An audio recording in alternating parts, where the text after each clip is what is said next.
জমি নিয়ে বিবাদের জেরে ভাইকে খুনের অভিযোগ উঠল দাদার বিরুদ্ধে। ঘটনায় চাঞ্চল্য মালদার ইংরেজ বাজারের শোভানগর পঞ্চায়েতের দক্ষিণ ভবানীপুর গ্রামে। এই ঘটনায় আনন্দ মির্জা, কালন বিবি সহ 6 জনের বিরুদ্ধে ইংরেজ বাজার থানায় অভিযোগ দায়ের করা হয়েছে মৃতের পরিবারের পক্ষ থেকে। ঘটনার তদন্তে নেমে মূল অভিযুক্তর ছেলে আওয়াজ মির্জাকে গ্রেপ্তার করেছে পুলিশ। যদিও মূল অভিযুক্ত সহ অন্যান্যরা পলাতক, তাদের খোঁজে তল্লাশি চালাচ্ছে পুলিশ।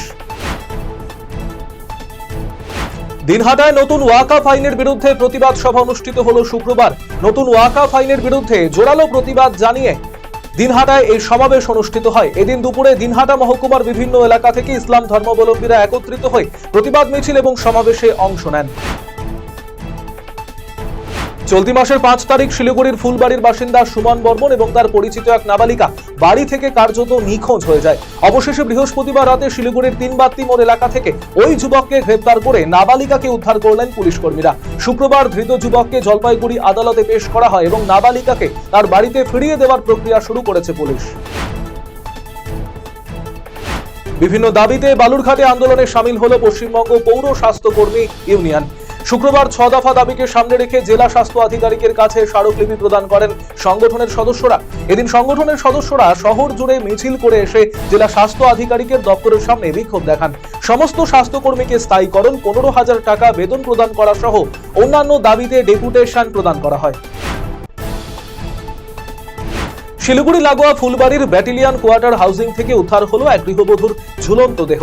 এই ঘটনার পর এলাকায় কার্যত শোরগোল পড়ে যায়। জানা গিয়েছে মৃত গৃহবধূর নাম পিঙ্কি রায়, তার বয়স 35 বছর। এদিকে তার এই আকস্মিক মৃত্যুর খবর ছড়িয়ে পড়তে শোকের ছায়া নেমে এসেছে গোটা এলাকায়। জেলা শিক্ষা ভবনে ডেপুটেশন দিতে না পারায় হতাশ উত্তর দিনাজপুর জেলা মাধ্যমিক শিক্ষক এবং শিক্ষাকর্মী সংগঠন। শুক্রবার বিকেলে সংগঠন নেতৃত্ব ডেপুটেশন প্রদানের জন্য রায়গঞ্জের কর্ণজোড়ায় অবস্থিত ডিআই অফিসে হাজির হন। অবিলম্বে সমস্যার সমাধানের জন্য তারা আগামী দিনে ফের ডেপুটেশন দিতে আসবেন।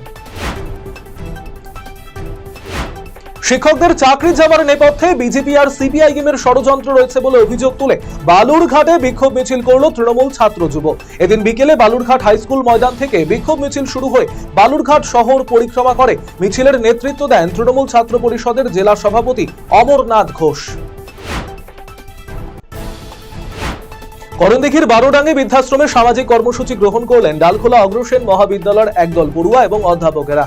ডালখোলা অগ্রসেন মহাবিদ্যালয়ের ন্যাশনাল সার্ভিস স্কিমের 7 দিন ব্যাপী কর্মসূচির অঙ্গ হিসাবে এদিনের বৃদ্ধাশ্রম সফর।